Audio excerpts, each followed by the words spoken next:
Mic check, mic check. What is this? Yo, yo, yo. Uno, dos, tres. Cuatro, Hello. cinco, seis. Hello? Yer. Yer. Yer. Yer. Hello? Hello? Hello? Oh. Is that Vinny? Hi. What's up, Vinny? Hi. Big Are palm. you guys ready to get started? Is everyone ready? Let's get Yes, sir. Yo, Kevin from Chainlink. Chainlink. Kevin.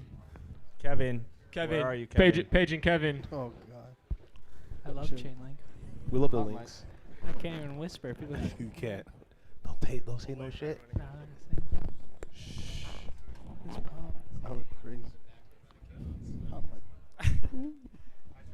Hello. We're gonna start, guys. Everybody here for ETH SD? They're just busy, so. Tell him, Chad. Get him, Chad. Tell him. Round him out. Turn Come up. on. Yo, GM San Diego. We're gonna start. We're gonna start here. Yer. We're gonna get it going. Hello. Here. We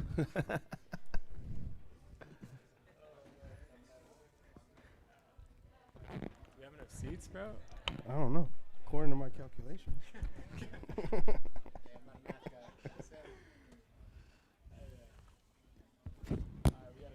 We got a good crowd. I gotta change my seat. I'm a vlogger and Web3 vlogger. 2-3 minutes. All right, cool. How's everyone feeling? Invigorated. Is your mic on, Will? No, I turned it on. Oh, no. Test. Testing 1, 2, 3. GM.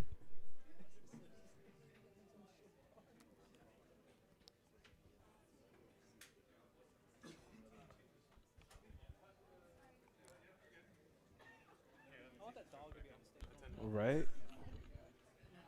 If anyone's interested in hearing anyone talk, please come on over this way. All of you over there in the kitchen area still.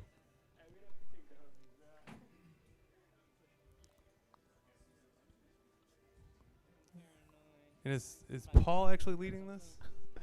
Oh, you're smart. Oh, you signed up? Cool. Hello. I don't have a list of things to say. Will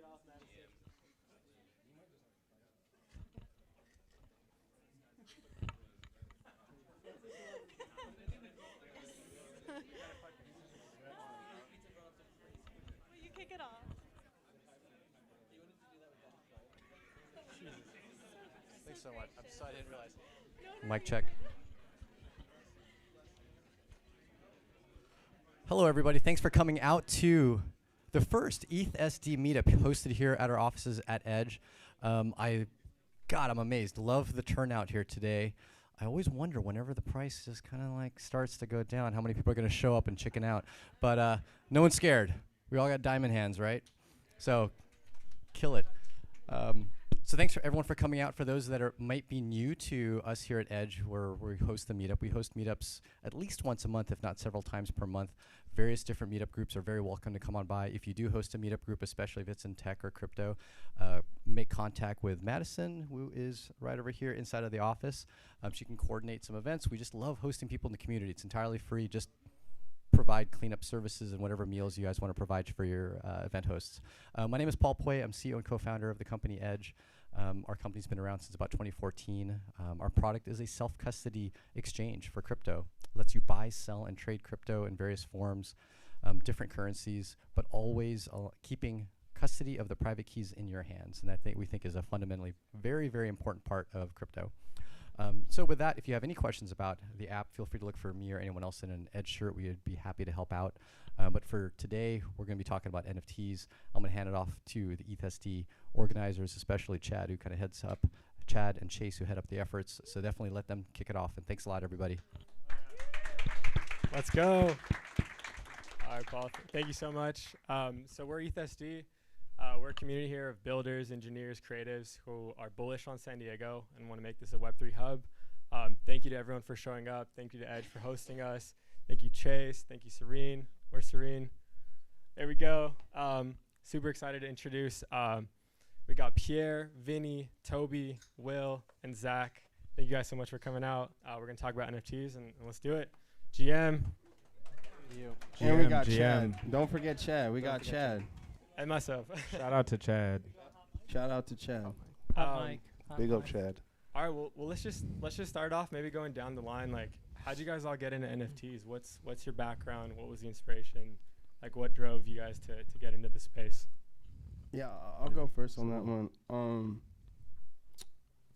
Zach and Pierre and I actually have a creative collective called Finally Offline, and we've been doing like creative production for companies for 4 or 5 years. And going into COVID after 2020, we got approached by a company called Eventbrite to do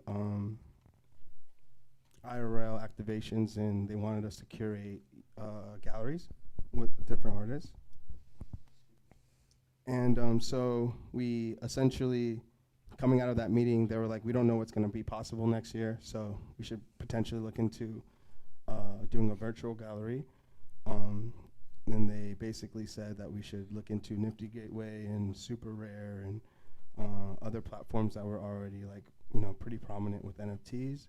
And that opened our eyes to like the possibilities. And I feel like once you understand the tech and the possibilities of what it could do, not just with art, but like everything, there's no looking back. Then after that, like, we never look back. Verbatim. Yeah, I got into crypto in 2017. I was still in the British Army at the time, and so I didn't really have time to sort of like really look into it too deeply, but I'd understood that the principle behind blockchain was game-changing, and I don't know, someone originally described it to me as owning your money on the blockchain is the 21st century version of keeping all your money under your mattress. And that's something that's really stuck with me massively, with the changes of regimes and governments and markets moving. What I wanted more than anything else was stability in the money that I earned, and the stability in the money that I could use and create.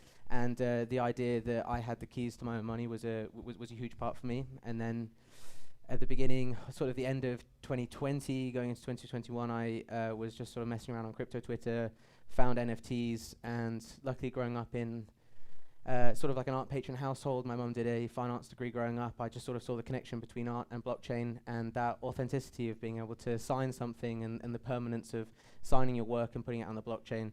We had a personal thing in our family happen where my mum goes to all these different like tag sales and stuff, and like tries to find paintings, and with her art degree she finds all this other stuff, and she's convinced that she found a Kandinsky, and we sent it off to the Kandinsky Institute, and they had it for 2 years, and 9 out of the 10 people said it was, and 1 person said it wasn't, and so it was never authenticated. And it sort of stuck with me, that idea of, we might not know where this art comes from, and we rely on art scholars now to look back to see if that is a Da Vinci, or if that is Salvador Mundi, and that is Leonardo. But now we have the idea of making something permanent and authenticating it through blockchain and that sort of stuff. That the way that comes together for authenticity is huge, and understanding that core principle of signing a piece of work digitally is exactly the same, if not more permanent, than signing it with your own hand on a piece of artwork, was something to sort of change my mind on that. We're literally recreating what value means, like quite simply, like we're recreating the concept of value, and that's through proven provenance. Bingo. Yeah, my introduction to Web3 and NFTs and all that is very same. I had a traditional art background, went to community college for art, visual art, and then went to graduate school, did the whole gambit of that, and always heard it's super hard to get into galleries, and it's hard to show your work and all this, and I was just always like a social media kid, showing my artwork, posting my artwork, interacting with other artists and all that. And then around the same time, maybe summer 2020, got into the same showing my work on Twitter. At the same time, people were talking about buying and selling certain crypto coins and all that, and all the NFT stuff. So I got into the groove at the right time on Twitter, and just started to see what other kind of traditional artists were doing at the time and how they were introducing their artwork into selling it either digitally or promoting it digitally. And that's how I started to learn about what people are doing with collections and selling one-of-ones on these certain websites, and just learning about the NFT space as a whole and what that technology could do for specifically for me, like traditional artists and things like that. And that's how I started to grow, and kind of snooped around on Twitter for a while and saw what these people were doing, and kind of found a home of where I could find my place in this world and how I could sell my work digitally or connect with these larger communities and things like that. I mean, Will kind of just explained the same story. We're literally together when we were on the call with the event fund, and they were telling us about Super Rare and Nifty and all these marketplaces, and then we're just like, this might be something here. So we just started deep diving more and more and more, and so like that's kind of where we're at right now with it. Same for me. Yeah. Will definitely showed us the way as far as the NFT space goes. Definitely onboarded me.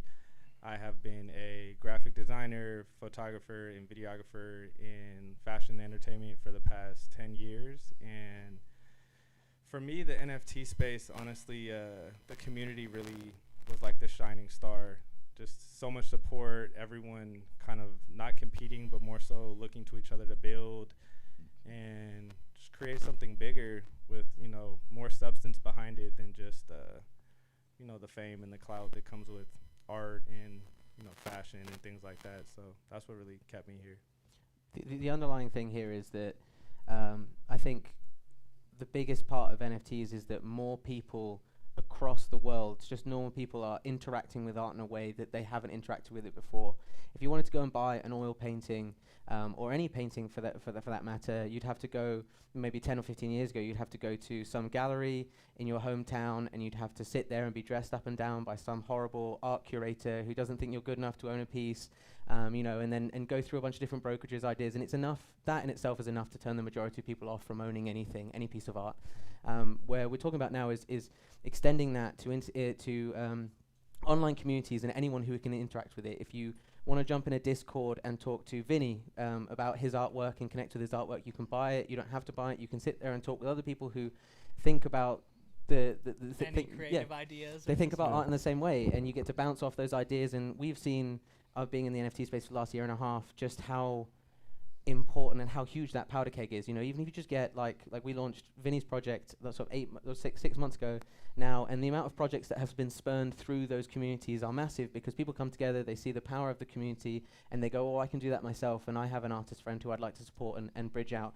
And at the end of the day, we're taking that unique elitism that has just been molded in the most ridiculous way over the last 200, 300 years of owning a piece of art, and just giving that ownership back to just everyday people who just want to interact with art and get excited about it and talk about their friends.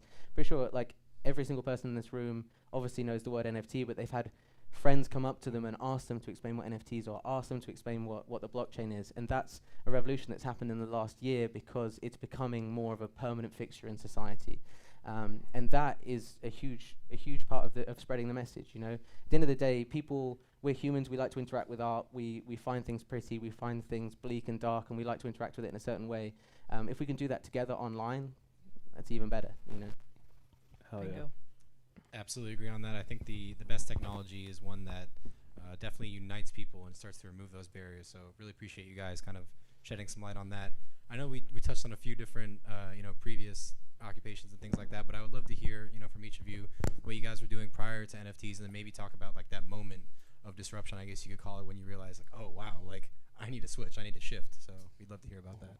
Yeah, I mean, I could go on that. For me, there was a moment where I understood what was happening completely, and then I was looking at my hard drive, and I was like, all of my best work is sitting here, and it could be sitting here.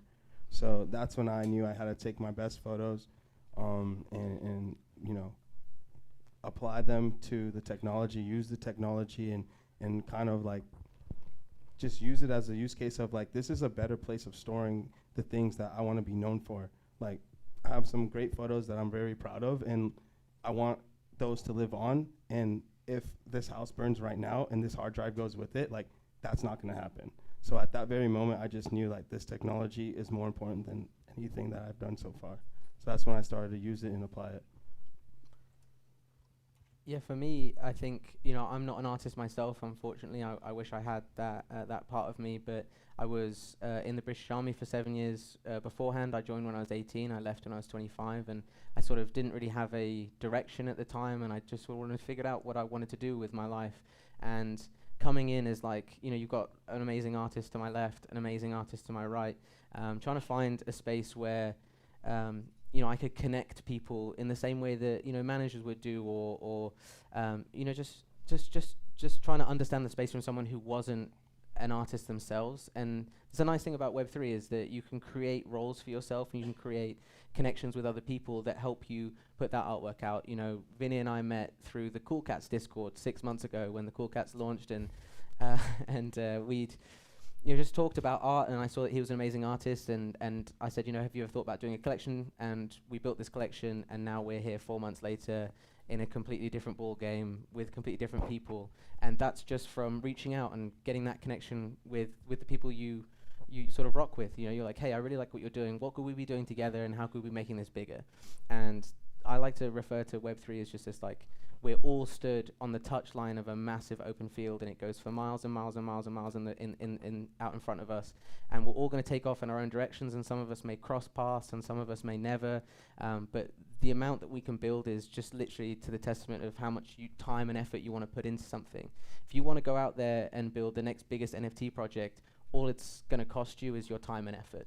You know, and as long as you link with the right people and connect in ways that are, you know, beneficial, then the world is genuinely your oyster. We're talking about the biggest transfer of wealth that we have ever seen.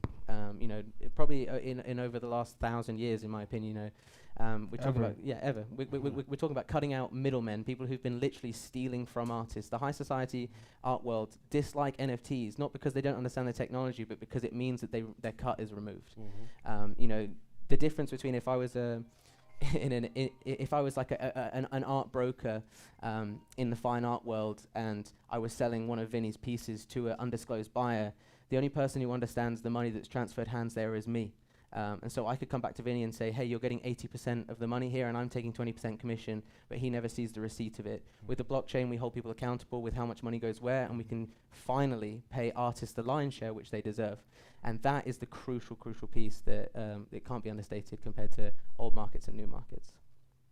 Yeah, I agree. I think before kind of Web3 NFTs, I was doing a lot of traditional, like works on paper, works on canvas, doing some clothing things, murals, like really great jobs that I love to do and love to experiment. And I guess for my creativity, I was exploring as many mediums as I could, and kind of this digital application was another thing that I wanted to explore. It wasn't like, oh wow, all these people are making this money, this is this big provenance thing. It was just another thing that I wanted to continue to explore, and I think maybe that was my timing in everything, that I was just getting into it at the right time. And I think that's a testament to the great people I've met along the way that have been like, hey, we're kind of doing the same thing with either photography or fashion or another creative outlet that isn't just making things, and it's bringing people together. And for me, it was a culmination of all those things, and I just found these great people at the right time, and continue to build, and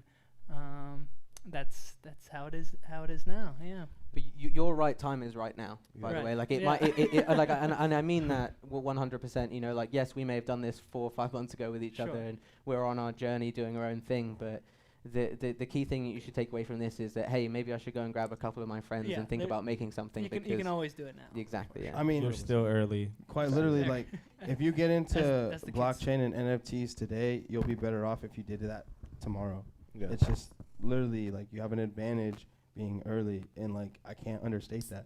Like, you have an advantage being early. Like, that's just quite simply what I it is. mean, from my perspective, we're definitely at the cusp of mass adoption right now. And I mean, even if you look through specifically NFT projects, you know, in OpenSea or Looks Rare, and look at the volume that these projects are doing now that launched this year versus the same volume massive projects we're doing last year, it's astronomical. It's wild. Yeah. I would say for me, the biggest thing that drew me to NFTs was around the time when Kanye was going on his Yeezus tour, and everyone knows the rants that he had.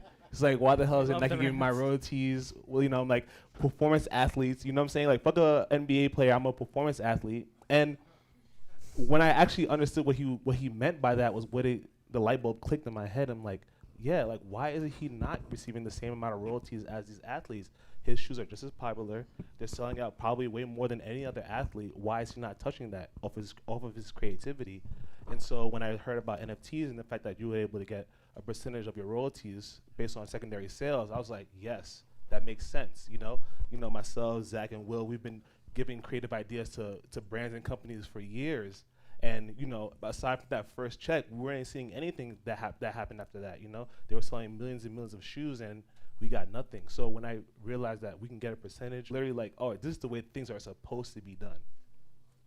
Totally, yeah. To add on what Pierre said, I mean, you have some of the biggest brands in the world taking advantage of creatives that maybe have a small audience and are pitching the ideas that are making them all the money in the world. Yeah. And guess what we get hit with? 0 royalties in a 60-day or net 30, net 60. Like, you have the money. Can you pay me? I'm trying to feed my dog. Like, it's pretty wild. But I think the bigger thing, at least for me, I really like to specialize in building brands and kind of finding like niches in markets. And this is like the .com boom of our generation.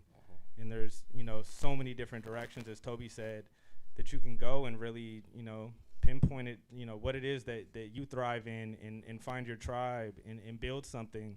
And I guarantee you're going to find a bunch of people along the way that are, share that goal and that mission. Totally. And just to feedback off of what Zach is saying, like, when people ask me what they should do when it comes to blockchain, I just say one thing. It's like, what do you want to be remembered for? Because it's forever. So you only have to apply what you want to be remembered forever. So it's like, what do you want to be remembered for?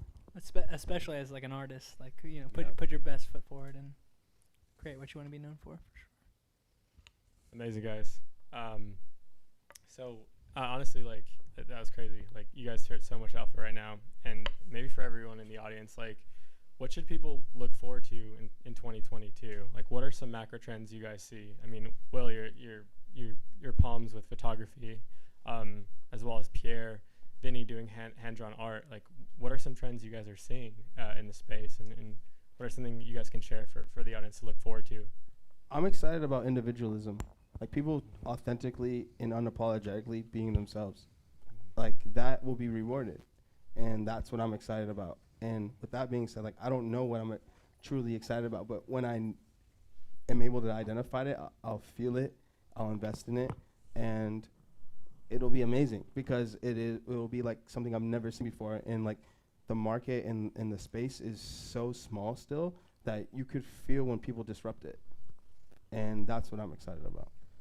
When you look at like Web 2, we spent 10 years, all of us, on Instagram sharing photos of our lives and everything we were doing and going about our day.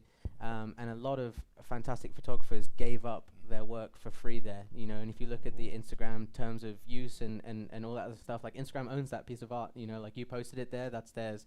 And just because they managed to capture a certain amount of audience by you being followed and having people come through, you look at some of some of our friends who are getting photos, like Robbie, like, your Instagram photo account isn't made a single dollar from anything he put on Instagram, yet he mints his work on Ethereum and he sells it as NFTs, and he finally gets paid for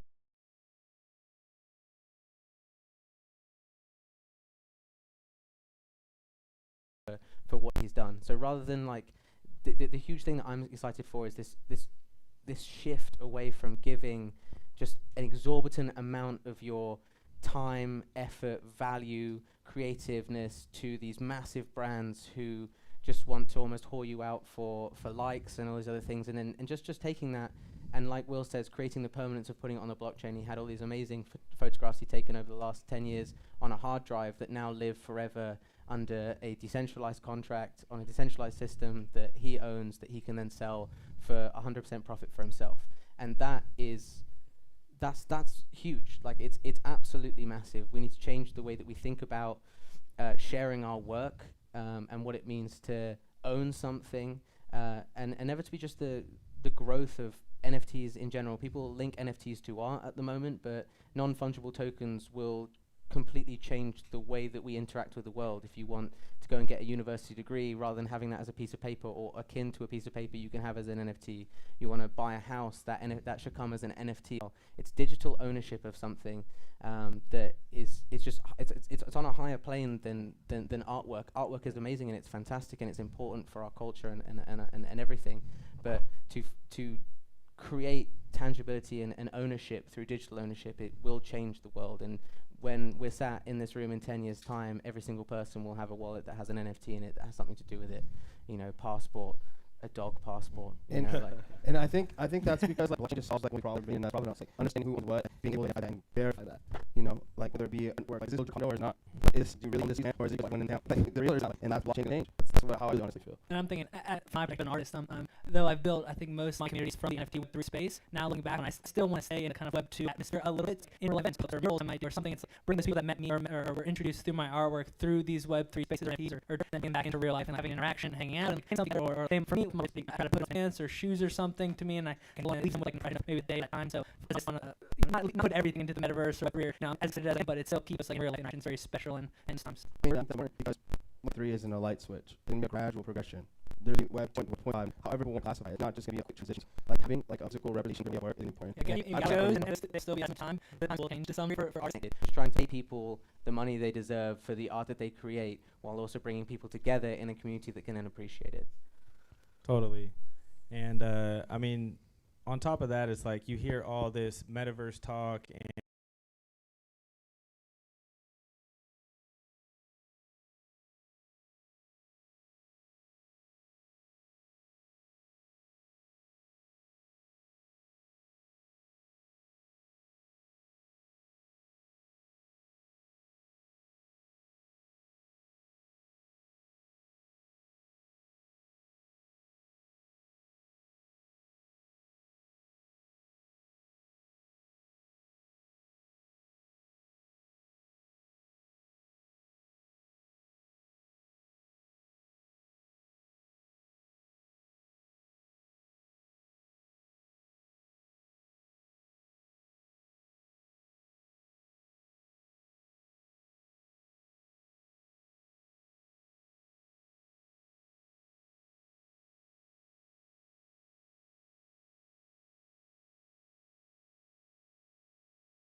at the end of the day, even if the metaverse hits full form, you still have to wake up and put the glasses on or the headset on, and we're all real people. So all this IRL utility is super important through Web3.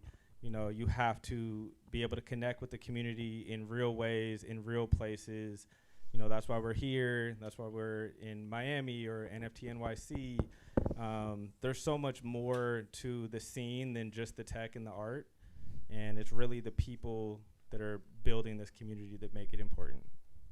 Vinny, real quick, can you explain some of your art and like how you came up with these like figures and what this means? And yeah, sure. I think the backstory that I've been giving, which I think it's maybe like 6th or 7th grade in middle school. I was like a very like hands-on kid. I couldn't pay attention. I would scribble all over my papers or whatever, you know. Anything I was given, I'd scribble over, and it was about like filling space. And I think doing that for 12, 14 years, it kind of culminated into this like shapes and symbols kind of style of drawing, and that's where we're at now. It's just it's like filling up a jigsaw puzzle, but in my mind there's like these shapes and symbols that I use all the time, and it's about like filling space and you know, creating these patterns almost, there's and then you put composition- it on everything. There's an Hold on. algorithm that goes on in his head that is just unbelievable. Composition game, insane. Color palette, insane. Symbolism, insane. Like, Well, you are flattering me, my dude, friend. this guy's a goat. I It's think insane. Vinny's a computer, right? Like this is It's like crazy. yeah, it's the Yeah. algorithm This is in a my head. generative almost. algorithm right here. Yeah, Yeah, and from I think Vinny. it's a testament. It's like there's other traditional artists out there that might paint or draw or do screen printing or whatever, and they don't have to like subside to some like digital application. They don't have to learn Blender. They don't have to learn Photoshop or like they can do what they've always done the best, and they can create NFT collections or things in that manner because of that. Like that's how I thought about like creating my collection. I didn't have to like change up my whole artistic style to just because it's a digital medium of Put it on the selling platform. artwork or whatever the platform. Yeah. And I honestly feel like that is because, you know, you weren't directly selling your artwork, but you were showing the world who you were, Right. right? Yeah. Like in a Web 2 stance. Yeah, I was interested in like creating a collection of these artworks that I just wanted Yeah. to create anyway and like curate it sort of. And I think that's another thing with like photographers. It's like film photographers, especially. It's been like the past 5 years has been like exploded with film photography, and people are like, how do I get into it? How do I do this? How do I do that? It's like, dude, the recipe is almost right in front of you. Literally. There's a lot of things you can do if you're paying attention, being on Twitter, interacting with these communities that we're building, and things like that. So I think, especially like analog kind of creatives definitely have a say in what's going on in this metaverse, whatever activity that's brewing. Totally. If anyone has a white hat and they want Vinny to mark it up, just come find him afterwards. I will draw. I got you. I will do your weather as in Zach's. I see. Awesome. Well, I appreciate the insight on that, guys. With so much happening in the space, so many people, starting to understand blockchain and the implications that it could have on their life for the first time. A lot of attention, but like, how do you center that attention? So my question is, how do you define community, and how significant is that to you as the authors of these massive projects? Yeah, go Will. You. For me, I'm able to kind of like identify the two lanes that I'm like building within. I feel like I have my own personal art lane where I'm able to express myself through my photography, through my art, and allow my emotions to flow through that. And then, I know that there's more besides just myself, right? Like, I want to build with other people. I want to build with the community. And, through Weather Report, we're able to do that. We're able to, like, bring something to the community. And then once, it's live and it's minted, we'll then be able to, build with the people who gravitated towards it and are able to, like, build it with us. And that's something that, like, I'm extremely excited about, and is only going to be built on the other side of mint day. Like, quite literally, like, what's happening now is exciting, but it's only to just get us to the starting point, which is that day. Community is single-handedly the most important thing in Web3, in my opinion. And I know I might be a little bit biased because I started out my Web3 journey as a community builder, but you find people who they think NFTs, they're going to make loads of money in NFTs, and they are an extremely established artist, maybe and they have millions of Instagram followers. They come over, they mint their work, and none of it sells. And that's because you don't have a community built around potentially what you might be doing in the future, the accessibility to the artists themselves. And at the end of the day, these people are investors in a project, or they're investors in the long-term value of this artwork. And so when someone comes into the Vinny Hager Discord, they can talk to Vinny, whether they own one of his pieces or not. They can talk to other people in the community who also are inspired by his work.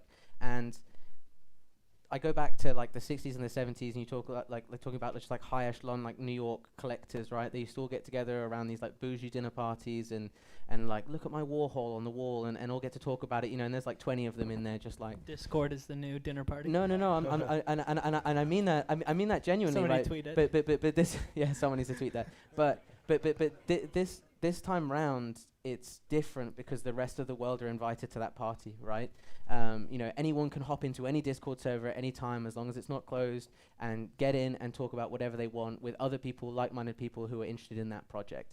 And that is a power that has not been seen or utilized in the way that we've seen in Web3 yet. Like, the reason why these projects sell out, the reason why there's so much volume pumping through these projects is because they can come somewhere and see the bare bones of what that's built on, and that's a Discord, or that's a Twitter, or that's a Telegram group.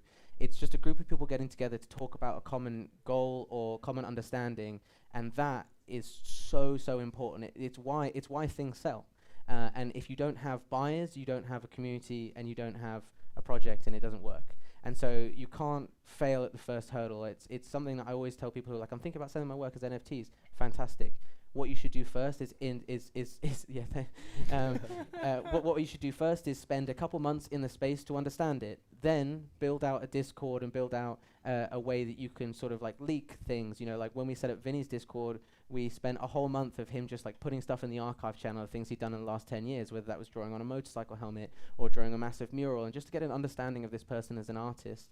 And then when it comes to mint day, or it comes to when you finally get to sell it, people are already invested in the story, and then people will buy it. People don't buy art without a story, in my opinion. If you are going to Christie's and you're buying a $10 million Van Gogh painting, and you beat someone in Saudi Arabia at the hammer, and you're like, great, I want it for $10 million, and you invite a bunch of people around to your house, and you show them on the wall, you're like, hey, look, you tell them the story, right? I was bidding with someone on the phone, and this means this to me because I remember seeing it in a book as a kid, and that's the human connection to art that cannot be understated. It's where the money comes from. So it's rarely just visual. It's rarely just visual, so you need to be able to create that story. Well, the thing that you just described is like what I'm excited about for the future, like, because once these artworks sell, like, they're not in our control anymore. Like, these things have their own journey. Like, people still hit me up. We've seen them go on their own journeys. That's when, what I'm when saying. they're out like, of our hands. Bro, people are like, yo, can I buy a palm tree from 100 Palms? I'm like, I'm sorry, like, I don't even own these things. Like, they're fully out of my control. Like, I don't control the destiny of wherever these pieces land. And that is like really exciting. Like, I think that's dope because it opens up like a lane of possibilities that you can't envision for yourself. But you can track it the whole way. You can track it. And you can collect the royalties. Right. Yeah, and you still get paid every time it's sold. You know, but yeah, it's the same thing. As a visual artist, it's been like I've wanted to explore all these artistic mediums, and then one after the other comes up, but now it's like this Web3 kind of thing. You can track who's buying it and why they're buying it, and then they're engaging on Twitter or on Discord, and it's just like a community building kind of aspect. And I think it's a testament to the time. And I know there's a lot of people trying to rush into the space and things, but it's when you take your time and you're coming at it and you do your research and you do your due diligence, things really pay off when you surround yourself with the right people, and you kind of just take your time and ease into things and kind of really know what you want out of the space. I think that's just an important thing. Slow. Yeah, Yeah. drive slow. We're all gonna be. We'll all be there. Drive slow. Speaking to the importance of community, I mean, I guess I can lay it out best just telling the story. So Will onboarded me into Web3. Getting into the space, it's definitely a different pace. The communities are different. As Toby said, you could be an amazing artist and come into the space and not sell anything because you really have to engage with the community. So for me coming in, you know, in my industry, I know everyone, I have a lot of friends, and coming into this new space and kind of like not knowing anyone and not really knowing where I fit in or what my role is, within, I would say, the first 2 months, just collecting and building up the courage to create and drop my own piece. Met Toby, now we have Weather Report, so this community, Chad as well, couldn't even exist without the foundation and the importance of community in the Web3 space. It literally is just piling and piling and piling, and now the pyramid's getting taller, and right now it's still climbable. As I said, you're still early, but eventually the tip of the pyramid is going to be pretty damn high. And I would just say, you know, connect with everyone, build, and, you know, don't sleep on your dream. Yeah, be open-minded. Like, be a sponge. Like, there's a lot of shit happening, and like not everyone knows what's going to happen tomorrow. Like, we're building the future together, so if you're able to contribute to that, then you'll then know what's going to happen. It's like literally that. All right, so we see all these weather report hats, these jackets. Zach just mentioned it. What is weather report, Zach? Will, Toby? Hold on. Chad, you tell us. Hey. Talk to us, Chad. Let's All get right, it. all right. You guys gonna flip the script on me, huh? Damn. Well, really, Weather Report was Will came up to me and he was like, well, we were working on some side project, and he was like, yo, like there's something I've been working on with Zach for some time. Like, are you interested? And it's like my background's like I'm a developer, and that's how I met Will at ETH Atlanta. That's why ETH SD is a thing, because I was like, let's do a hackathon in San Diego. Long story short, like we're talking, and he pitches me this idea of Weather Report, which is a dynamic NFT that changes with the weather. And I was like, bro, that's crazy. Like, I think this is the future of NFTs. As a developer, like it was exciting because I kept seeing the same thing over and over and over again. And when they showed me the art, when they pitched me the idea, I was like all in about it. So I joined the team as the developer, but honestly, I think we got to hear from Zach to hear the vision behind it, because I came in just towards the end here. Where do I start? I guess the idea really came as a clothing brand that Will and I were going to do. And we had it since about June of last year. And it kind of, got watered down. Everyone's doing their own thing with COVID and trying to, figure out what's next. And then the NFT wave took over for Will and as well for me. And we kind of like put it on the back burner and said, yo, let's focus on the NFTs. And we had, done a lot of collecting, a lot of creating, and it was time to like figure out what our NFT project was going to be. We decided we wanted to do a 10K PFP project, and we, started cycling through ideas and concepts, and it came back to Weather Report, which was this hat brand. We already had this logo created, and we both being collectors of a lot of PFP projects, we just wanted to do something that was different. And like for me, what was really important was this profile picture is essentially your digital identity and what represents you online. And all of these projects, in my opinion, don't really represent people that well. Like, there's, monkeys with bonnets and coconut bras, and it's like, okay, it's cool, but is that a good representation of yourself? So really the ethos behind Weather Report was, weather is like the common language across the entire universe, and everyone's affected by it, and it's very parallel with emotion and feeling and what you can do on a day-to-day basis. If you're snowed in, you might be inside with your family, or it might be raining outside and you might feel gloomy, or it's a summer day and you're at the beach having the most fun. So we wanted to essentially infuse that with art, stay somewhat true to, what works in Web3, but do it in our own way. There's definitely a lot of influence from like 90s skateboard companies like, World Industries and Flip and Birdhouse. And we kind of just wanted to make it something that was a little bit more creative, a little bit more substance to it, and still very digestible. And, this is what you have here. Well, a taste of it. And the wider thing here, everyone who's owned an NFT or been in the space or been on Twitter has seen 10K PFP projects. We all know about Bored Apes. We all know about Cool Cats. They exist in this time and space right now where they're sort of like the forefront of everything. But on the wider scale, like what we want to achieve past this profile picture project is it's like the 21st century version of a Kickstarter, right? You get to be inherently involved in the creation of something and the investment that you get by investing in this that will hopefully pay dividends going on down the line. But what we're talking about doing on a higher scale is creating an international company with many different arms, whether that be a record label or like an actual clothing brand or something like that. This is a way for people to generate an extremely large amount of income to then incorporate it in ways that can actually build out your brand internationally. I don't think we've seen a lot of 10K PFP projects actually look into doing this years and years down the line. Like our roadmap our private roadmap extends 5 to 10 years down the line for where we want to build this out and where we want this to be. And so this is just an initial version and the genesis idea of creating this brand. And it's completely new and unique to Web3 to be able to do something in this way. You would have to go to an exorbitant amount of different lenders or hedge funds or whatever to get capital to try and start up something to incorporate the ideas that we have for the next 5 to 10 years. But now we can do it where we crowdsource it. We crowdsource the funding. You also get to be an investor in a project that will hopefully go up in the near future. It will go up. But you know, do you know what I mean? It's understanding that 3 people with an extended team can come together and build a business that grows into something that's internationally recognizable in 5 to 10 years, if not sooner than that. Well, it's bigger than 3 people. Like, Yeah, we're literally gonna create the world's biggest community-driven brand and the world's have ever seen. Like, I honestly believe that. We have the resources, we have the network, we have the marketing ability, we have like the technical ability. We have everything to allow us to do that. And there's nothing that's gonna stop us. And we don't need anybody else. That's the beauty of it. Because for the first time ever, we never needed anybody else.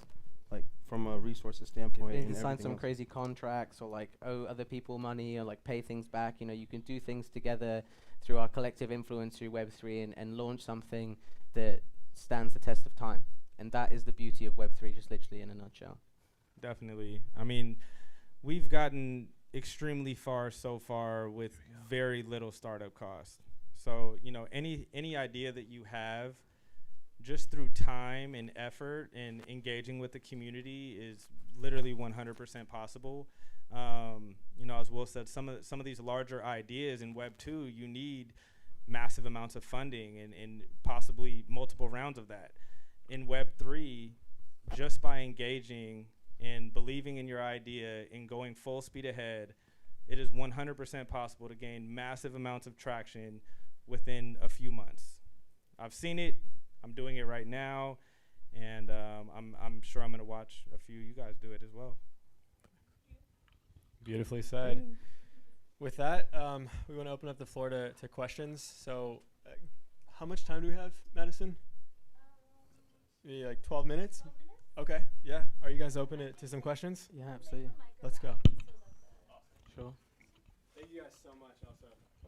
Come on. Much love. Thank you, guys. Love you, chat. Rain or shine, baby. Rain or shine. Huh?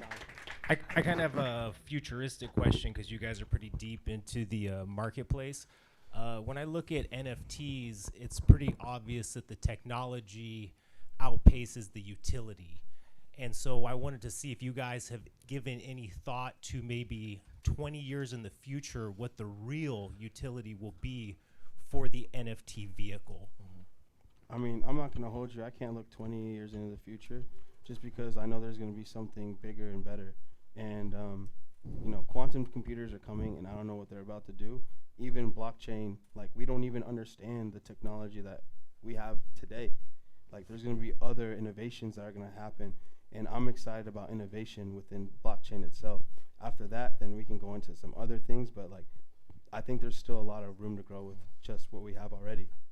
I think rewarding investors like maybe through like dividends or shares or whatever is inevitably the vehicle delivery, because all we're talking about is removing the boardroom and adding everyday you know, community members as investors in our project. And so, you know, I know a lot of people say, you know, you hold this NFT and you get X, and you hold it for a certain amount of longer time and you get this, but the people who build the company that we inevitably go on to grow and make successful will always be paid dividends, either through the idea of holding a token and then that creates wealth for yourself, or just being part of something that grows into something massive. You know, like the Bored Ape Yacht Club is valued at, you know, billions of dollars now, and the people who held those tokens have governance and voting rights and stuff like that. The Doodles do a really good job of creating like the Doodle Bank and making sure that every single person who owns a Doodle or one of their NFTs can vote on how the company wants to shift and move, and giving that like autonomy back to the individuals who are investing in the company or the project to be able to slowly move and shift in the way that the community wants to build it is something that we'll see in 20 years, because in 20 years time the people who helped build this will be helping build whatever we're doing in 20 years time, because they'll be a member of what we're doing, and you know, that's a unique part of digital ownership. You can be part of an international brand and help shepherd it, you know, put things to a vote, you know, through holder gated token things.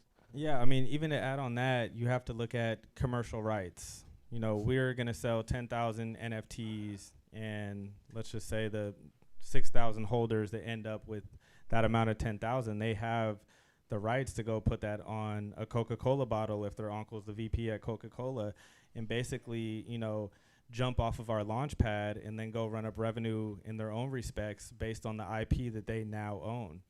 So I think you're going to see a lot of building from the projects that are creating these ecosystems, but even from the holders that own that IP, they're going to be creating their own micro ecosystems built on top of everything that we've laid out. So yeah, honestly, for the first time ever, like, you can come up with a product and not need to come up with a marketing plan. Like, the community is already there, and like that has never been a possibility till it's Web3.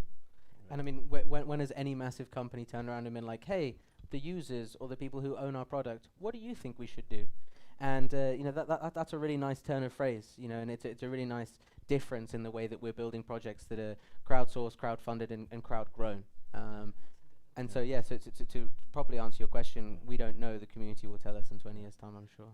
And even before the 20-year mark actually happens, just know that NFTs will probably be part of every single aspect of your life before we even get to 20-year mark. We're talking, like, you know, Toby brought up earlier, like real estate, diplomas, just showing verification on based off the metadata that you have accumulated off of this digital asset is like huge. It's huge. You know, I have a friend of mine who recently moved to Miami from New York. He left us, but you know, all the loopholes he had to jump through in order to like get this condo.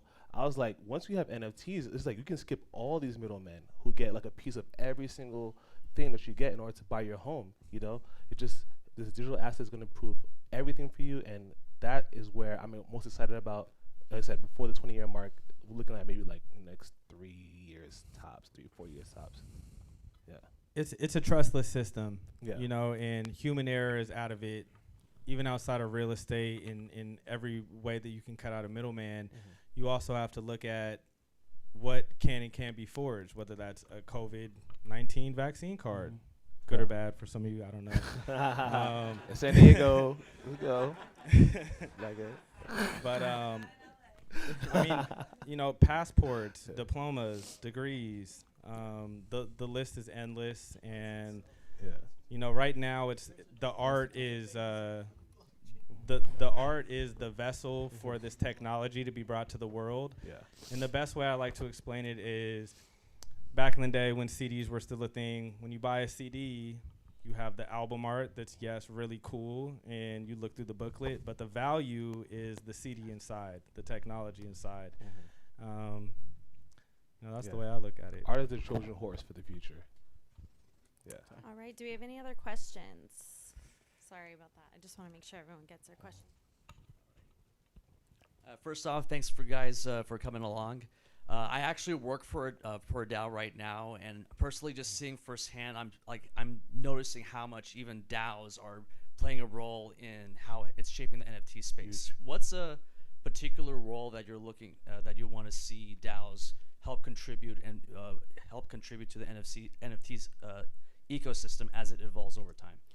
I mean, honestly, like, as soon as anyone mentions DAOs anymore, like, I immediately think of the DAO that tried to buy the Constitution DAO. Yeah. And, like, honestly, that is one of the coolest things that I've ever seen happen. It was massive, absolutely massive. And, like, just think about it as, like, a David versus Goliath story in my mind. You know, it's like, you know, some, like, crazy, it ended up going to some crazy rich white guy, of course. Yeah. But, you know, there was a beautiful story there where a bunch of people came together to try and buy something of cultural significance or relevance by pooling their money together.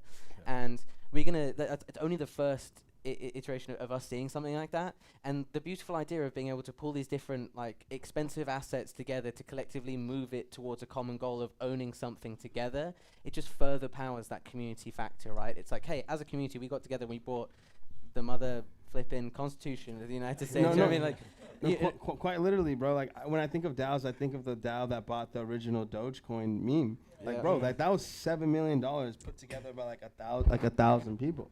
Yeah. You know what I'm saying? So it's like, anything is possible with DAOs. It's like, funny because it's the new. We're like, wow, we're like making all this money, like, personally, like, ourselves. We're like, wow, like, investing in this, and like, it just seems almost too easy sometimes. But then when you, like, exponentially times that by 100, 1,000 people together collectively trying to buy something, you can then go out and purchase something that has an unbelievable amount of cultural relevance, you know. And I just think that it completely changes the landscape of where we're looking to what we all consider ownership as in the next 10 to 15 years. If the craziest thing that we can think of today is buying one of the 5 versions of the Constitution, what are people going to be trying to buy in 5 to 10 years time? And this is the end of the day. This is why governments are so worried and they're so scared and they're so feel endangered by blockchain, because they suddenly have no control over the amount of things that people in communities want to do. And that is equal parts extremely scary, but also extremely exciting, and far more exciting in my opinion, because at the end of the day, I don't want to be told what to do and what I can and can't do, and just economically crippled by a system that doesn't represent every single person that it's supposed to be under. You know, we've seen it with, the protests that have been going on in the last 2 years, and COVID, and left and right, and there seems to be absolutely no one in the middle. But what blockchain and decentralization are giving us is our own voice. And if DAOs can make it a more powerful voice because the money commands the power, then suddenly the power is back in the community's hand, and that's far better than it being in the government's hand, in my opinion. Blockchain is bigger than the government, and I'm just going to go back to what I said earlier, and that's like value is being revalued. Like, it quite literally is. Like, value is literally being revalued. Like, inflation is disgusting. Yeah. Like, it's disgusting. And how can, you be governed by a party that doesn't even understand the tech that they're trying to control? It's a wrap.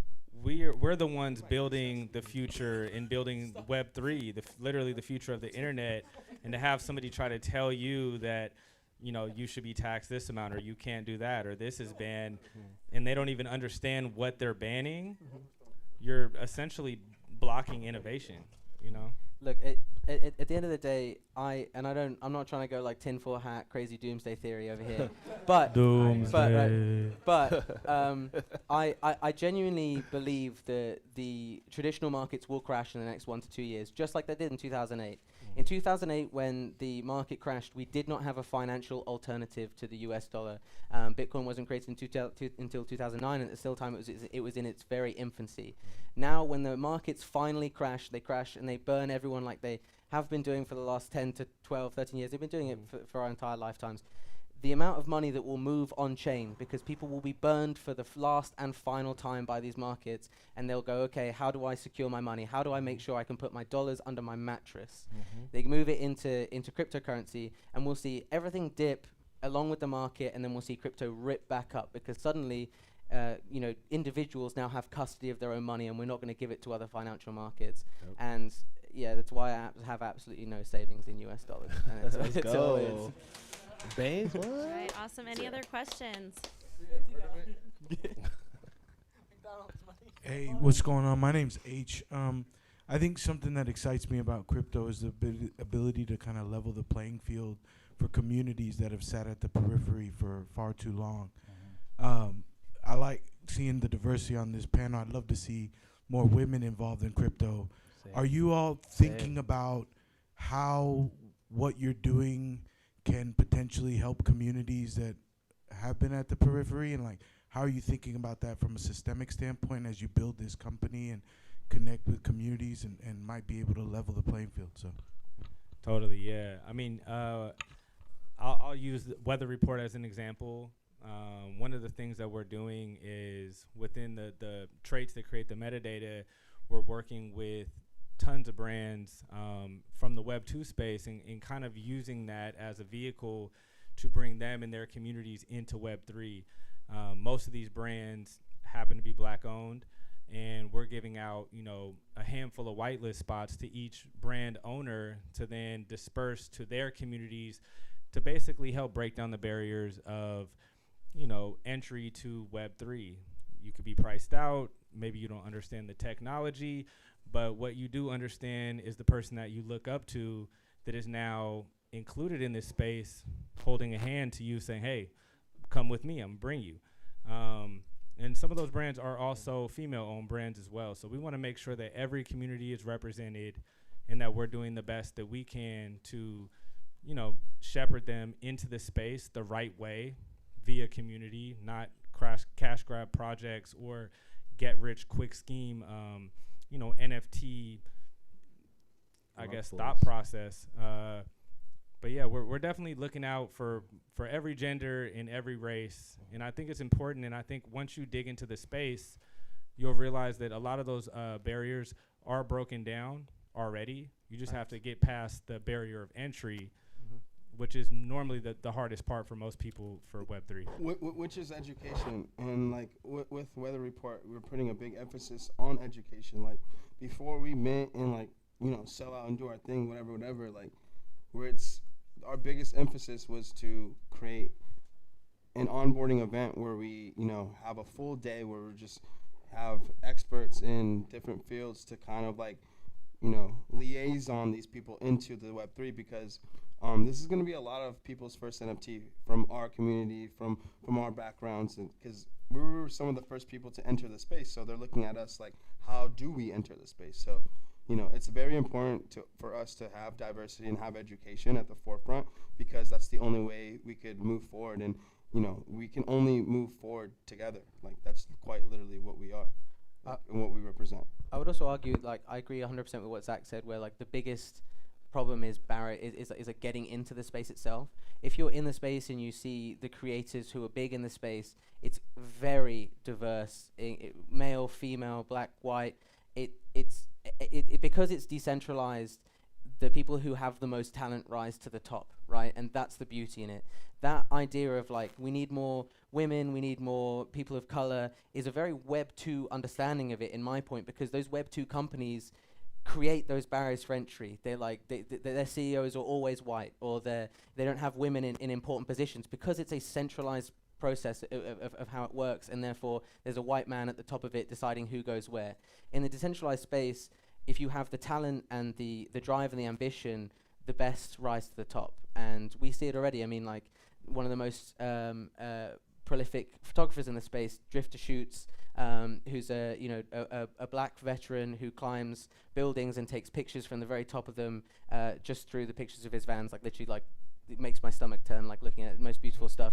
I mean, like, he created his whole brand and photography and community around his story of like being being wrongly done by the justice system, and being unfairly held in a penitentiary for almost a year. But that story now is part of what drives his artwork forward. And I feel like inside the Web3 space, the diversity and the inclusivity is already there, because it's just a part of the fabric that builds the space. But we do need to do an awful lot more to make sure that the people who are getting into the space are literate on how to navigate it. Because once you're in the space, it might be diverse, but the people who are getting into the space, or that barrier to entry, like you said, Zach, is very different. Definitely. I mean, even the fact that we're sitting on this stage talking to you guys, I mean, says something. Will is one of the biggest photographers in this space. I think Weather Report is one of the first minority-owned PFP projects that's, in kind of that top tier. But definitely the mission, goes on to onboard as many people from every background as possible into the space. But I think it's a bigger issue of just onboarding. Tell everybody tell your mom, your friend, your sister, bring them into the space. Because if you don't, you're honestly doing them a disservice. And, somebody's got to blaze the path, so it might as well be you. Facts. All right, we're going to do one more question over here. Hey guys, just wanted to see how I get whitelist. Boo! No. That's a good question. It is a good question. Dude, bless him up. He asked. We got you. Andy's hold on. Andy's got the Malbon golf shirt on. So those are some friends of mine. We got you. Talk to me after the show. I do have a serious question though. On your guys' contract, how did you guys figure out, without giving out the sauce, how to get the weather report inside the contract? Let's go, Chad. Chad. Some Chainlink merch going on around here as well. So shout out Chainlink. Shout out. We love Chainlink. Shout out Chainlink. Link Marine. I love Chainlink. Love Chainlink. I don't know how much we want to talk about the contract here. I mean, you can talk about Chainlink integration. So I think what Don't spill the Just good. all the Don't spill the good. No one tweet any of this, because you haven't told. There's a space coming where we're gonna tell everyone that this happened. This is safe space. Guys. Preview. But no, honestly, like, so we thought about this a lot, and how do we get the weather integrated, right? And so Chainlink does a really good job at this, at providing an Oracle service, so that typically in Web 2 you can't, in Web 2 you can make API calls, right? Like you can go out to any service, grab data, bring it back. In Web 3 with smart contracts, you can't go out to the internet and do this, right? So you need some sort of service. It's called an Oracle to bring the data in. And so we've spoken with Chainlink Labs. We've had talks with their developers about how we can do this. And we came up with some really cool ideas. What we're going to do for the first contract is we're going to provide a way to extend the way we grab the metadata. So for the first, we're not actually going to integrate Chainlink, but it's going to be part of the roadmap. So there's still going to be rares. There's still going to be cool like backgrounds with weather. But the Chainlink integration and the dynamic NFT is going to come probably part 2 as we develop out this project. Sick. Yo, shout out Chad, bro. Like, you, like, it's crazy. Like, we could create a car, but, like, when you pull up the hood, is there an engine in there? Yeah. Like, it's cool. The car could look tight, but it's not going nowhere if there's no engine. Like, you're our engine, bro. You're our engine, bro, and we love you and we appreciate you. Hell yeah, let's go. So thank you. All right, that's going to conclude for tonight's speakers. I'm sure if you guys want to talk to any of them after the show, just pull them aside. But yeah, I have a couple announcements to close us out. One big, super awesome announcement is Edge actually has in-person support down at Portal Coffee every Thursday. So if you want to talk crypto to a real human, not, you know, an email or a support agent over the phone, bless them, but it's always nice to talk to someone in person. So we have that downstairs. We also have somebody in the conference room after the show tonight that you can go chat with. And anyone who downloads Edge, first timer will send you $5 in Bitcoin. So they'll do that for you over there as well. You like that? I know. Yeah, so head on into the conference room and they'll get you set up over there. And then I'm gonna pull up the raffle wheel. Cool. Thank you so much, everybody. Thank you, everyone. Thank you.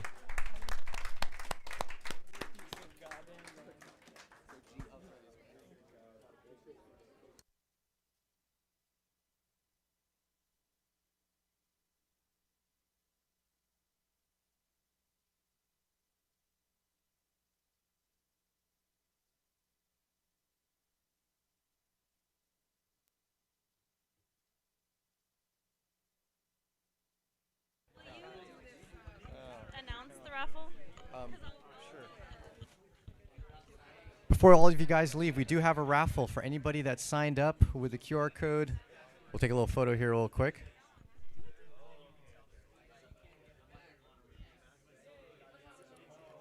One more shot.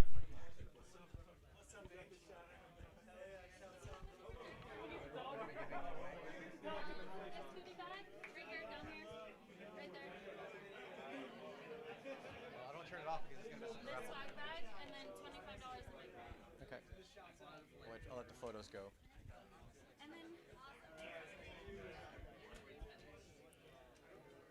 Okay, everyone, we got one last thing happening. Just a quick raffle, a goodie bag of swag from Edge, as well as a little bit of a Bitcoin giveaway. So we've got everyone's names that signed up using the QR codes around the room. And is it all entered? Okay, cool. Doing the raffle, last thing for the night. And you're going to spin it? Okay, then the wheel is spun. Winner of the raffle tonight. Not too many entries here, but we've got Cortland. Is Cortland in the audience? Cortland, congratulations. Come on up. And this is for the goodie bag. Okay, we got a swag bag here for you. Where's Cortland? All right, in the swag bag, pretty much everything that Edge creates. It's our entire apparel selection, t-shirts, socks, carabiner, pen. You can just take the whole bag. It's all yours. It's all yours, yep. And for $25 in Bitcoin, the next raffle winner is...